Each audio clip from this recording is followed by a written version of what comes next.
Mesdames et messieurs, bonjour. Merci de nous rejoindre sur Canal 3 Bénin après 4 années passées au Bénin au service de l'intégration régionale et de la coopération ouest-africaine. L'ambassadeur Amadou Diong s'apprête à tourner une page importante de sa carrière diplomatique. Arrivé à Cotonou le 5 mai 2022 pour présenter ses lettres de créance, le représentant résident de la CEDEAO va quitter officiellement le Bénin dans quelques jours après une mission marquée par le renforcement du dialogue institutionnel, l'accompagnement des politiques communautaires et le suivi des grands enjeux régionaux. En fin de mission, l'ambassadeur a entamé une série de visites d'adieu des présidents d'institutions de la République qui l'ont accueilli et l'ont accompagné durant son séjour à Cotonou. Dans cet entretien spécial, il va revenir sur le bilan de ces 4 années de mission au Bénin, les moments marquants de son séjour, son regard sur les transformations observées dans le pays, les défis de l'intégration ouest-africaine, ainsi que les perspectives de son parcours diplomatique après Cotonou. Monsieur l'ambassadeur, bonjour. Bonjour, Bakary. Bonjour, Bakary. Alors, merci d'avoir accepté notre invitation. Vous quittez officiellement le Bénin dans quelques jours après 4 années de mission diplomatique ici à Cotonou. Alors, dans quel état d'esprit abordez-vous ce départ? Merci, Bakary, de me recevoir. Merci pour cet entretien. Vous savez, partir n'est jamais facile quand on a déposé ses valises dans un pays pendant 4 ans, et dans un pays comme le Bénin où je puis dire que je n'ai pas senti le temps passer. Donc je me suis réveillé et je me suis retrouvé donc, à la fin de mon mandat. D'accord. Bon, alors vous imaginez un peu l'état d'esprit qui m'habite. Je suis très attaché à cette ville, à ce pays, que je connaissais et dont je connaissais aussi les ressortissants avant d'arriver ici. Donc vous imaginez un peu la joie qui m'habitait en venant ici. Et bien sûr, un peu la tristesse de devoir abandonner ou laisser des amis. Même si, comme on dit, dans notre langage, c'est des visites d'adieu, mais au fond, c'est des au revoir.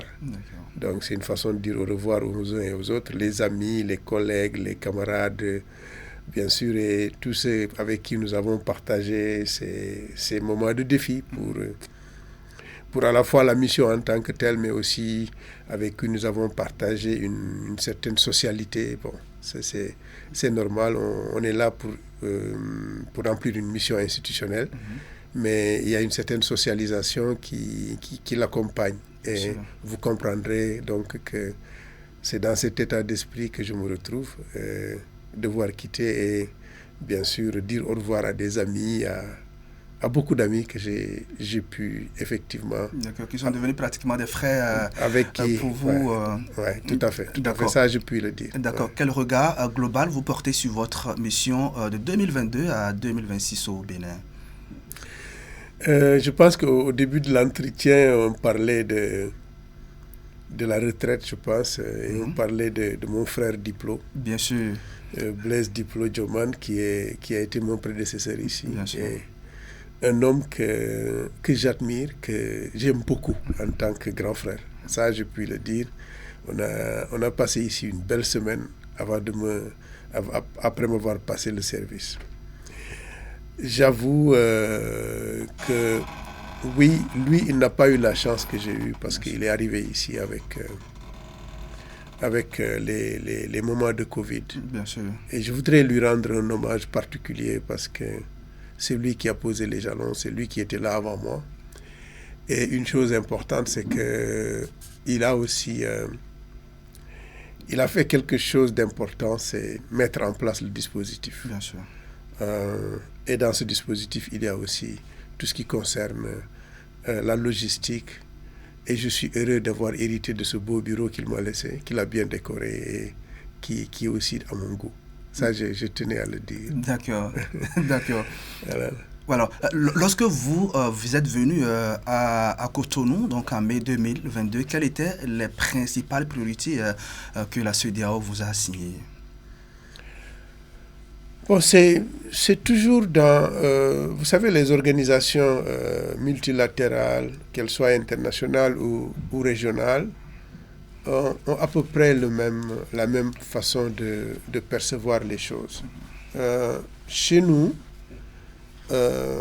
et dans le cadre des organisations d'intégration comme la CEDEAO, la première idée qui vient à l'esprit quand on hérite d'une pareille station, d'une pareille posture institutionnelle, c'est de savoir, de se demander qu'est-ce qui a été fait au Bénin pour l'intégration, pour mettre en œuvre les politiques communautaires, et en retour aussi, quelles sont les contraintes du Bénin dans ces efforts de mise en œuvre de l'ensemble de l'architecture donc communautaire vers l'intégration. Et donc c'est un double mouvement à la fois, un mouvement pendulaire je dirais, parce que c'est avoir un œil sur ce qui est fait par le pays, mais aussi en retour donner à la CEDEAO, à la communauté, la perspective béninoise de l'intégration, et bien sûr tenant compte des contraintes, des avantages et des difficultés que le pays peut rencontrer. Donc voilà un peu l'état d'esprit dans lequel, enfin d'une façon générale, nous sommes. Maintenant, en particulier là, en 2022, quand j'arrivais ici, vous avez rappelé la date, je le disais, je pense avant-hier à quelqu'un, c'est que ce n'était pas une période facile. À la fois pour la CEDEAO, pour le Bénin et dans les relations à deux. Pourquoi je dis ça? Bon, ça semble être très lointain pour certains, mais quand même, il y a eu un épisode assez difficile entre 2019 et décembre 2021, avec la fermeture de la frontière est du pays. Donc ça a été un moment difficile. Mais pas seulement au plan bilatéral avec le voisin, mais surtout aussi par rapport à la CEDEAO qui, dans une certaine mesure, dont on attendait une certaine réaction ou action de la part des Béninois, et vous comprendrez, si vous voulez, le sentiment qui pouvait les habiter à ce moment-là. Et donc, c'est dans ces circonstances que je suis arrivé. Ça, c'est un. Deuxièmement, l'autre aspect qui est important et qui concerne la CEDEAO dans sa globalité, le contexte dans lequel je suis arrivé, c'est bien sûr les changements anticonstitutionnels que nous avons eus dans la région entre 2020 et 2022, qui ont plus ou moins remis en cause un certain nombre de nos acquis. Et donc, j'arrive dans un pays qui, en fait, est un pays phare en la matière, parce que nous avons toujours en mémoire la conférence nationale de février 1990, qui a donné le là d'un certain processus démocratique sur le continent. Alors, arriver au Bénin dans ces circonstances-là était pour moi quelque chose d'essentiel. Et peut-être l'aspect que je considérerais comme le plus important dans le contexte actuel, c'est bien sûr la légitimité de la CEDEAO par rapport à notre jeunesse, et aussi la porosité de cette jeunesse par rapport à un certain discours qui commençait à s'élever, et malheureusement qui de mon point de vue n'est pas productif, ne l'a pas été et ne le sera jamais d'ailleurs, parce que on a fait croire à notre jeunesse que la CEDEAO c'est juste une affaire des États, c'est une affaire des chefs d'État, de sommets, etc. Bon, alors comment faire, ma question était comment faire pour briser un peu cette image d'Épinal qui n'avait rien à voir avec ce que l'Afrique de l'Ouest est en réalité. Donc, bon voilà. C'est ça qui a défini les différentes actions. Voilà, c'est comme ça que je suis arrivé. C'est comme ça, c'est dans cet état d'esprit que je suis arrivé. Aujourd'hui, est-ce que vous avez l'impression que vous avez pu atteindre les objectifs qui ont été fixés au départ de votre mission au Bénin? Bon, je peux dire que j'ai fait de mon mieux. Bon, le reste, c'est pas à moi d'apprécier, c'est c'est ceux qui observent notre travail et qui nous observent au quotidien qui peuvent le dire. Mais ce que je puis dire, c'est que j'y ai mis toute mon âme, j'y ai mis tous mes efforts. En off, on parlait tout à l'heure, mais j'étais déjà retraité quand je venais ici. Ah, d'accord. Donc ça fait bientôt 6 ans que je suis à la retraite. Donc, c'est pour vous dire que ce que j'ai essayé de faire ici, pas seul d'ailleurs, avec tout un groupe, et je me réjouis que ça soit un groupe de très jeunes qui sont mes enfants, que je considère comme mes enfants, avec qui j'ai travaillé et qui m'ont fait le don de leur jeunesse, de leur état d'esprit, de leurs belles idées. Et donc, pour moi, on a essayé de faire les choses. Et bien sûr, avec la cible que je considère comme la plus importante, c'est la jeunesse. La jeunesse. Effectivement, on vous a vu plusieurs fois donc aux côtés de cette jeunesse, les élèves, les étudiants, les artisans et tout. Aujourd'hui, c'est un exercice, on va dire, un peu difficile. Quelles sont pour vous les principales réalisations qu'on peut mettre à votre actif? Bon, je ne pense pas avoir fait beaucoup d'efforts pour aller vers cette jeunesse. J'ai essayé d'être à leur place, parce que au fond, la question qu'un homme de mon âge doit se poser, je formule ça de la manière suivante. Moi, mon propre présent est à la fois aussi le présent de la jeunesse, mais aussi son futur. Et donc, dans mon approche, il ne s'agit pas seulement de penser à demain pour la jeunesse, mais de penser à aujourd'hui d'abord. Parce que l'anticipation de l'avenir est quelque chose d'important. Et pourquoi aussi la jeunesse étudiante, la jeunesse scolaire, les jeunes artistes et tout ça? Parce que, au fond, ce sont eux qui, demain, vont assurer le leadership. Et donc, ce leadership doit grandir avec l'idée d'intégration. C'est fondamental. Et j'ai toujours pensé que nous avons la chance, en tant qu'Africains, étant très jeunes, personne ne vous a dit, Boukari, ne vous a parlé de l'unité de l'Afrique. C'est comme si c'était naturel chez vous. Et c'est comme ça que nous naissons en tant qu'Africains. C'est naturel chez nous qu'on pense à l'unité africaine, qu'on pense au panafricanisme. C'est pourquoi je suis de ceux qui pensent qu'on n'a pas besoin de beaucoup d'insister comme certains l'ont fait pour essayer un peu de violenter les choses. C'est pas la peine. Les choses sont là. Et cette jeunesse, comme je dis, et je réponds à votre question, c'est que elle m'a donné satisfaction. Je peux dire que j'ai pu travailler avec eux pour changer un peu le narratif sur la CEDEAO. Parce qu'il y a un narratif qui a été... Bon, les réseaux ayant aidé, et bien sûr un certain nombre de voix très élevées ne nous ont pas facilité la tâche. Mais je pense qu'au Bénin, il y a une conscience qui s'est élevée et je suis fier d'avoir contribué à ça. D'accord. Et comment qualifiez-vous les relations entre la CEDEAO et le Bénin au cours de votre mandat? Bon, comme j'ai dit, je suis venu dans un contexte particulier. Bien sûr. Et ce contexte a beaucoup déterminé mon approche. Et j'ai observé une chose qui m'a beaucoup plu dans ce pays. C'est que le pays a tiré les leçons du passé, et même de son passé immédiat. Je résume cela. Vous savez, pendant longtemps, le Bénin a été une économie de réexportation, importer, réexporter, parce qu'adossé à un certain marché, etc.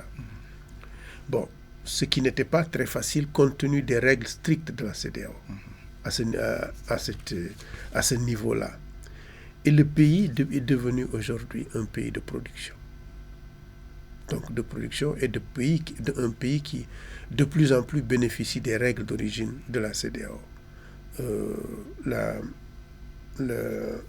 La zone industrielle de Glo est là pour en témoigner. Et je me réjouis aujourd'hui que le coton du Bénin fasse partie du coton qui va habiller la Coupe du Monde. Bien sûr. Donc, ce sont ces genres de choses qui nous donnent satisfaction. Parce que la production, c'est la première chose pour le développement et le bonheur. Il faut produire. Et le pays a su tirer de ses ressources et de ce qu'il a, même au plan culturel. Alors, parlons des relations. Oui. Un mouvement d'intégration n'est pas, je le dis toujours, n'est pas un fleuve tranquille. Les pays ont leur souveraineté, ont leurs difficultés, ont leurs priorités, etc. On essaie de mettre tout le monde ensemble, etc., tout en tenant compte, bien sûr, des petites identités, etc., pour que certains ont besoin de plus de temps, d'autres peuvent s'adapter rapidement. Donc, comme j'ai dit, moi, mon rôle, c'est un rôle pendulaire. J'essaie d'encourager à la mise en œuvre des politiques de la CEDEAO, mais de l'autre côté aussi, je me dois de dire à mes mandants que oui, vous avez décidé de telles choses pour le Bénin, mais voilà les contraintes auxquelles le pays est confronté dans la mise en œuvre de tout ça. Donc, c'est comme ça que moi j'ai conçu mon travail. Et bien sûr, avec les institutions qu'il y a ici, les gouvernements, c'est l'occasion de remercier tous les ministres, toute l'administration et bien sûr les chefs d'institutions aussi qui... Justement, vous avez entamé, sinon vous êtes en train de faire donc cette tournée dans les institutions de la République. Quel est le message que vous passez à chaque fois quand vous les rencontrez? Bon, le message, il est le suivant. Je suis là depuis 4 ans et on a tissé des relations, à la fois des relations de travail, mais également aussi des relations d'amitié, parce que parfois, ce que peut-être vous ne savez pas, il y en a avec qui on a été dans d'autres sphères, dans d'autres organisations où on s'est connus. Bon, la diplomatie a cette magie de vous faire rencontrer les gens des années après. Donc, j'ai connu ici d'anciens ministres des Affaires étrangères, d'anciens diplomates. J'ai connu d'anciens fonctionnaires internationaux avec qui j'ai été dans la même organisation. Et donc, ce qui fait que le travail n'est pas difficile. Et l'état d'esprit avec lequel je les rencontre, c'est toujours avec un sentiment de gratitude, de m'avoir accepté, de m'avoir accompagné. Et c'est le lieu de les remercier tous, en commençant bien sûr par le président de la République, qui nous a fait l'honneur de nous accepter dans ce pays, ses ministres des Affaires étrangères, l'ancien et le nouveau, et celui qui est encore là, et surtout aussi le ministre de l'Économie et des Finances, le prochain président de la République, le ministre d'État, qui est en fait mon patron, si vous voulez, parce que la CEDEAO, la coopération, est rattachée donc au ministère de l'Économie et des Finances. Et j'ai toujours eu une oreille très particulière d'écoute, etc., là-bas, avec la direction de l'intégration économique régionale, qui est en fait mon pendant direct. Parce que vous savez que dans tous les pays de la CEDEAO, il y a ce qu'on appelle le bureau national de la CEDEAO. Et ici, le bureau national est sous la responsabilité de cette direction-là. Et donc, c'est comme ça qu'on a travaillé. Et je suis très heureux d'avoir été leur accompagnant pendant tout ce temps. Et après 4 années passées au Bénin, quels souvenirs gardez-vous du pays et surtout du peuple béninois? Alors, peut-être que je vais me répéter, mais je le dis souvent, j'ai connu les Béninois avant de venir au Bénin. J'ai connu beaucoup de Béninois. Et je disais hier à un jeune qui, dans le même exercice d'ailleurs, je lui disais que vous savez, pour un garçon de 10 ans qui est au CM1, CM2, ou CE2, je ne sais plus. Le premier nom de roi que nous connaissons en Afrique, après les rois de nos pays, c'est le roi Béhanzin et l'Ashanti aîné du royaume Ashanti. Donc, nous grandissons avec ces noms-là dans la tête. Et vous pouvez imaginer l'émotion qui m'a habité quand j'ai été reçu par le roi à Abomey. C'était un rêve d'enfant. Bon, bien sûr, il y a le quotidien, les Béninois que j'ai rencontrés dans toutes les sphères. Et je le répète encore une fois, c'est une répétition. Après être sorti de la maison de mes parents, la première maison que j'ai habitée, c'était là. J'ai eu un studio dans la maison d'un Béninois. D'accord. Donc, d'accord. Et qu'est-ce qui vous a le plus marqué, ambassadeur, dans la société béninoise au cours de ces 4 années?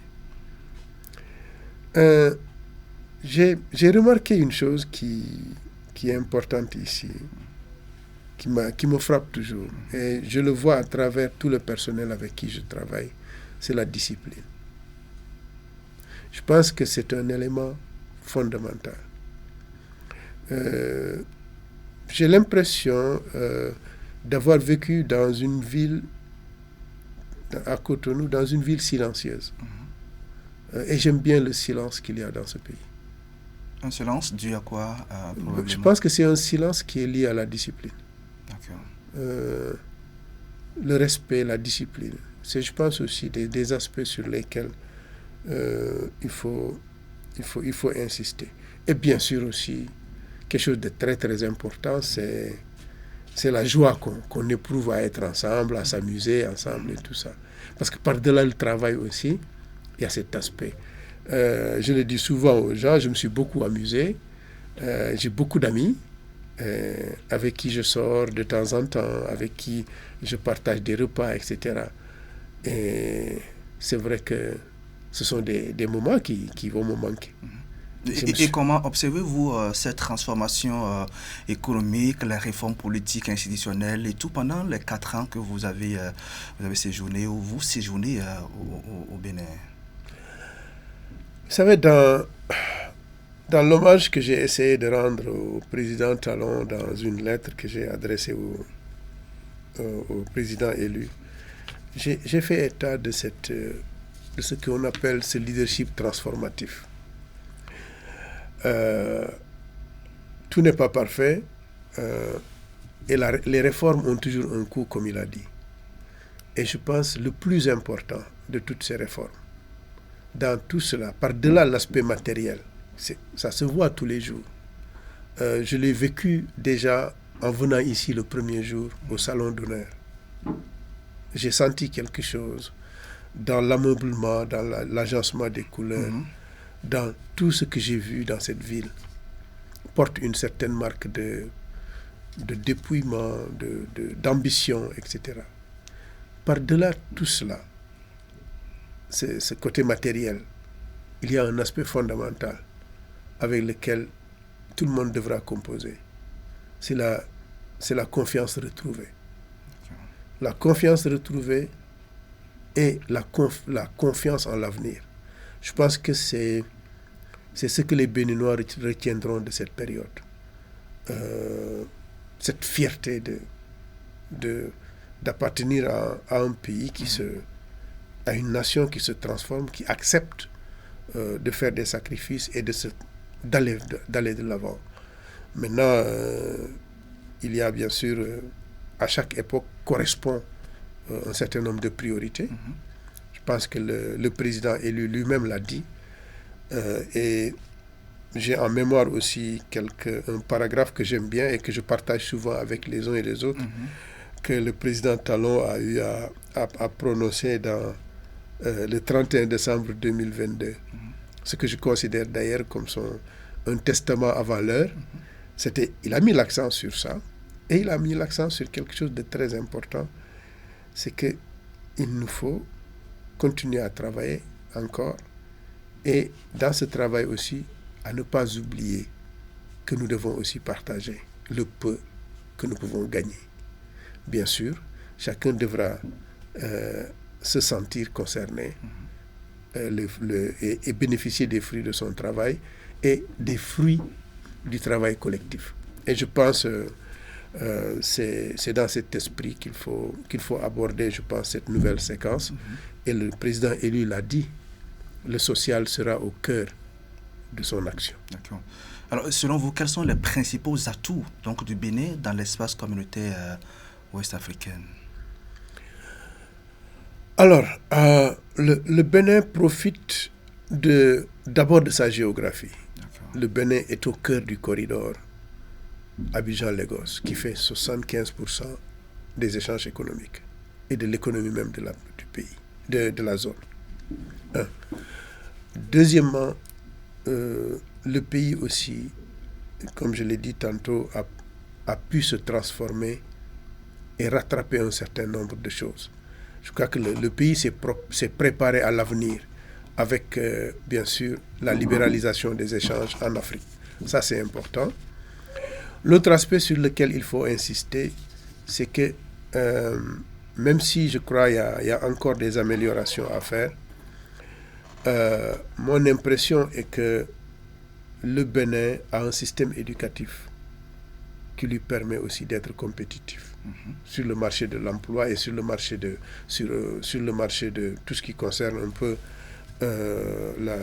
les ressources humaines. Donc, tout ça combiné avec une certaine vision. Et le fait, et pour moi la vision, ça a été au plan économique d'abord, de compter sur les ressources du pays. C'est-à-dire, aujourd'hui, vous avez au Bénin, on transforme les produits du cru qu'il y a ici. On essaie de les transformer et de renforcer la valeur ajoutée qu'on en tire. Ça, c'est un. Et même au plan culturel, c'est la même chose.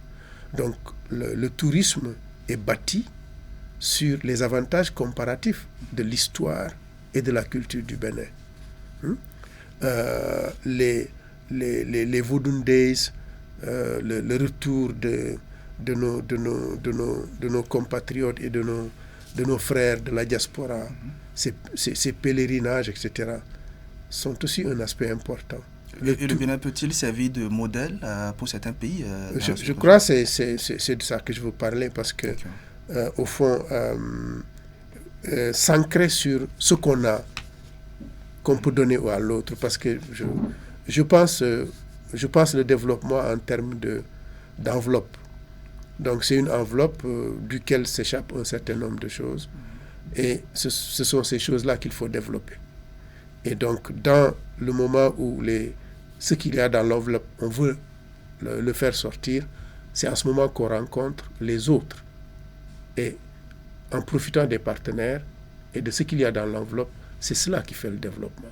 Alors, quel bilan on peut faire de façon un peu plus large des efforts donc, de la CEDEAO pour la stabilité de ses États membres? Alors, Boukari, c'est le grand problème, vous le savez. Il n'y a rien qui puisse se faire dans la peur, et il n'y a rien qui puisse se faire dans l'insécurité. Et malheureusement, nous sommes à une ère difficile où la paix, la stabilité et la sécurité sont menacées dans notre sous-région pour diverses raisons. Et nous avons à nous interroger, nous avons besoin d'une profonde introspection à notre niveau pour aller dans le sens d'une meilleure compréhension de ce qui nous arrive. Bien sûr, nous connaissons un peu les éléments, les différents liens, les différents aspects de cause à effet que nous pouvons citer. L'extrémisme violent est là. La question est de savoir pourquoi on en est arrivé là. Et on s'interroge sur ce qu'il ne faut pas faire. Ce qu'il faut faire viendra après. Je crois que la CEDEAO a eu, je dirais, un départ très fulgurant en la matière. Malheureusement, nous avons été rattrapés par un certain nombre, je dirais, de nos faiblesses. Et maintenant, la question est de savoir comment nous pouvons nous rattraper par rapport à ça. Nous avons des instruments juridiques, nous avons des instruments institutionnels qui sont absolument, je dirais, pertinents par rapport à ce vers quoi nous allons. La bonne gouvernance, la démocratie, et tout ça au service du mieux-être de nos populations vers le développement. Maintenant, la question est de savoir quelle forme de démocratie voulons-nous? Quelle est la meilleure option de gouvernance qu'on peut faire comme Ouest africain sur la base de ce que nous sommes réellement? Et tout ça, ce sont des questions de fond. Et bien sûr aussi, il y a les questions contingentes actuelles. L'insécurité, on le vit avec le Bénin, le nord du Bénin.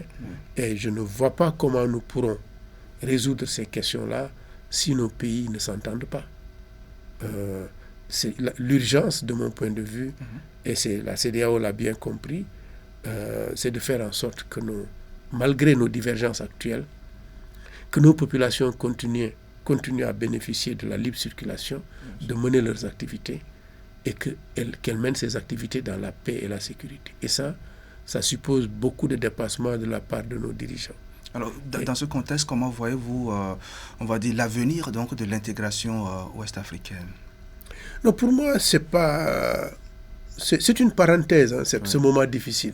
Comme dans tous les processus, il y a des moments compliqués où effectivement on a l'impression de faire une espèce de pas en arrière. Mais ce n'est pas cela, parce qu'au fond, les processus d'intégration sont comme c'est pas des fleuves tranquilles. Il peut y avoir des moments de diversion, etc. Mais pour l'essentiel, on y est avec la CEDEAO. Il y a des choses sur lesquelles nous ne pouvons pas revenir. Je vous donne quelques exemples. Malgré les divergences que nous avons avec l'AES en tant que CEDEAO, nous sommes dans un système électrique interconnecté. Je vous donne un exemple. Vous savez, c'est le Ghana qui continue de fournir de l'électricité au Burkina Faso, comme il en fournit au Bénin aussi.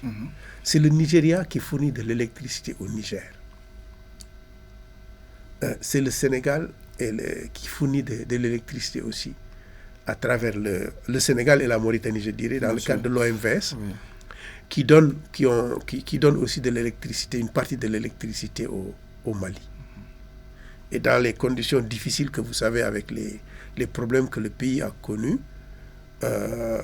les deux pays ont renoncé à une certaine partie de leur quota électrique pour pouvoir faire face aux défis auxquels le Mali est confronté. Dans ces conditions, rien ne peut nous séparer. C'est pour vous donner un exemple. Nos populations continuent à voyager de part et d'autre. Maintenant, les divergences politiques sont là, mais comme son nom l'indique, la politique aussi, c'est une contingence. Et nous, ce que nous cherchons, c'est la continuité. Donc, la contingence, elle se dépasse. Et je pense que nous dépasserons ces contingences-là. D'accord. Personnellement, qu'est-ce que cette mission au Bénin vous a apporté humainement et professionnellement? Alors, professionnellement, je pense que c'est une expérience qui est nouvelle pour moi, parce que j'ai été plutôt dans un système multilatéral où j'ai été fonctionnaire d'une organisation internationale. J'ai servi comme diplomate de mon pays, mais surtout dans un cadre multilatéral où je représentais notre pays auprès d'une organisation internationale. Donc, mais là, la posture que j'ai, c'est ambassadeur d'une organisation internationale auprès d'un pays. Donc, vous voyez un peu, c'est vrai que ça fait la synthèse de mes deux expériences, d'un côté et de l'autre. Et je crois, ce que je retiens, c'est que c'est une expérience qui m'a beaucoup enrichi. Une expérience que j'ai embrassée à ma retraite d'ailleurs, comme je vous l'ai dit. Je suis venu ici en 2022, j'étais déjà à la retraite. Donc, et ça m'a revigoré, j'ai dû puiser dans mes énergies pour faire ce que j'ai pu faire, de bon comme de mal, mais Je pense qu'on a vécu de bons moments ensemble ici tous. Les journalistes, les amis, les collègues, nos chefs d'institution. Et comme je dis, ça a été vraiment une belle aventure. Ouais. Y a-t-il un moment particulier où on va dire une anecdote donc, que vous n'allez jamais oublier de votre passage ici à Cotonou? Alors, je vais vous dire une chose qui m'a beaucoup frappé et qui m'a beaucoup encouragé dans mes actions par rapport à la jeunesse. D'accord. En 2023, je crois, nous étions à l'université. Je pense que c'est 2023 ou 2024. Et avec, je me souviens, avec Maître Robert Dossou et l'ancien ministre Padanou, Victor Padanou. Oui, Topanou. Topanou, voilà. Oui. Victor Topanou. Et ils ont eu un débat d'ailleurs assez passionnant pour les étudiants que j'avais du mal à arbitrer. Alors, à un moment donné, il y a un jeune qui a pris la parole et a dit quelque chose qui a été pratiquement une phrase stratégique pour moi. Il a dit, monsieur l'ambassadeur, le problème de la CEDEAO, le problème que vous avez, c'est que vous n'êtes pas là où nous sommes. Oui. Et ça, c'est tout un programme. Et cette phrase, je l'ai pratiquée. Une politique en déphasage avec les besoins donc, de les attentes de la jeunesse. Oui. Ouais. Et donc, bon, ça m'a conforté dans ma conviction qu'il faut adapter les choses, il faut faire autre chose. Aux besoins de la jeunesse. Voilà, par rapport aux besoins de la jeunesse. Bon, j'ai essayé et j'ai été marqué par cette jeunesse qui cherche des solutions aux problèmes, qui crée des choses, qui est très créatif, etc. Bon, le monde des arts aussi m'a beaucoup marqué. Il y a de grands artistes dans ce pays. J'ai beaucoup sponsorisé des artistes, des jeunes, et j'ai participé à beaucoup de vernissages, etc. Parce que ça fait partie aussi de mes passions. Et j'ai aussi adoré les jeudis au Home, chez mon ami Corneille Adjovi, où je rencontre beaucoup d'amis aussi, avec qui on partage des moments de jazz. Donc c'est vraiment... oui, je dirais j'ai été heureux ici. D'accord. Et quel lien garderez-vous avec le Bénin après votre départ? Bon, je rentre à la maison.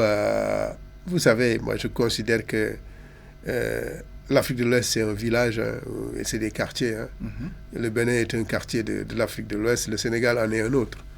Donc la preuve, dans l'environnement où je vis présentement, il y a beaucoup de familles béninoises. Il y a des jeunes qui sont nés à Dakar, dont les parents même sont nés à Dakar. Vous savez, c'est comme ça. Il y a des quartiers à Dakar où vous avez peut-être plus dans des blocs où vous avez plus de Béninois que de Sénégalais, entre guillemets. Pour vous dire, quoi. Bien sûr. Alors, les noms que vous avez ici, vous les avez là-bas. Vous avez des Nyakadia, il y a des familles Nyakadia, il y a des familles Dossé, Dossou, etc. Vignon, tout ça. C'est des noms que moi je connaissais avant de venir ici. D'accord. Et l'un des profs qui nous ont le plus marqué dans notre vie, qui a été le prof de mon grand frère, qui était un prof de mathématiques, comment il s'appelle? Ah là là, le nom m'échappe. Alors, c'était un Béninois. D'accord. Et donc, on a tous eu peur de cet homme qui était une sommité des mathématiques. D'accord. Après Cotonou, avez-vous déjà une mission diplomatique ou de nouvelles responsabilités? Vous savez, nous sommes des serviteurs. D'accord. Moi, j'ai choisi d'être un fonctionnaire. Ce n'est pas quelque chose qui m'est imposé, mais j'ai choisi d'être fonctionnaire. L'idée de l'État est une idée qui m'a toujours habité. Parce que l'État est d'abord une idée avant d'être d'être incarné par des institutions, etc. Donc servir cette idée-là, la République, l'État, c'est véritablement tout ce que je sais faire. Maintenant, je suis à la retraite. On m'a tiré de ma retraite pour m'amener ici. Bon, je reste encore très jeune. Je me considère comme très jeune. Tout à fait. Je profite de la vie. Bon, c'est vrai, je vais rentrer. Je vais rentrer, rejoindre ma grande royale, comme je l'appelle, ma femme, mon épouse, mon amie. Et je vais la rejoindre là-bas. On va rester ensemble et j'irai voir aussi mes enfants de temps en temps. Mais je suis disponible pour toute mission qui ferait avancer l'intégration. C'est tout ce que je sais faire et c'est ce que je ferai jusqu'à mon dernier souffle. D'accord. On va finir l'entretien avec votre message à l'endroit du peuple béninois qui vous a accueilli il y a 4 ans, qui vous a adopté, on va dire. J'ai parcouru le Bénin dans tous les sens, j'ai été un peu partout. J'ai vu des Béninois de toutes conditions. Et j'ai eu toujours le même accueil, la fraternité, la disponibilité. Je vais à Parakou, on me considère comme membre d'une famille, par exemple. Et je suis ici avec des jeunes que je considère comme mes enfants et qui chaque jour m'envoient des messages pour me rappeler un peu leur passage en tout cas, si court soit-il, ils en ont retenu quelque chose. Donc moi, ce que je retiens, c'est que j'ai essayé d'accomplir ici quelque chose. Et pour la CEDEAO, faire en sorte de raviver cette flamme pour l'intégration. Et je crois la jeunesse béninoise a répondu à mon appel. C'était ma mission de faire en sorte que cette jeunesse ne tombe pas dans la facilité, dans le jugement, mais plutôt adopte le ton et la responsabilité de l'avenir. Parce que l'avenir, c'est l'intégration. Et bien sûr, le Bénin a un rôle exceptionnel à jouer, de par ce que j'ai rappelé tout à l'heure, les atouts qui sont ceux du pays, notamment sa position géographique. Dans quelques années, nous aurons cette autoroute qui va aller d'Abidjan à Lagos, et Cotonou et le Bénin seront au cœur. Alors, réfléchissons à comment tirer le meilleur profit de tout ça. Il y a bien sûr tous les jours de nouvelles choses. La créativité exceptionnelle qu'il y a dans ce pays, il faut l'entretenir. Et je crois le renouvellement de génération auquel on vient d'assister avec l'élection et après-demain la passation la prestation de serment, ça donne une idée du potentiel qu'il y a pour ce pays que j'observerai où que je puisse être. Parce que le Bénin, c'est une partie de moi. D'accord. Merci à vous, monsieur l'ambassadeur Amadou Diong, représentant résident de la CEDEAO au Bénin en fin de mission. Merci pour tout ce que vous avez fait pour ce pays. On va dire bon vent à vous pour la suite de votre carrière diplomatique. Mesdames et messieurs, c'est la fin de cette émission. Merci de nous avoir suivis et à très vite.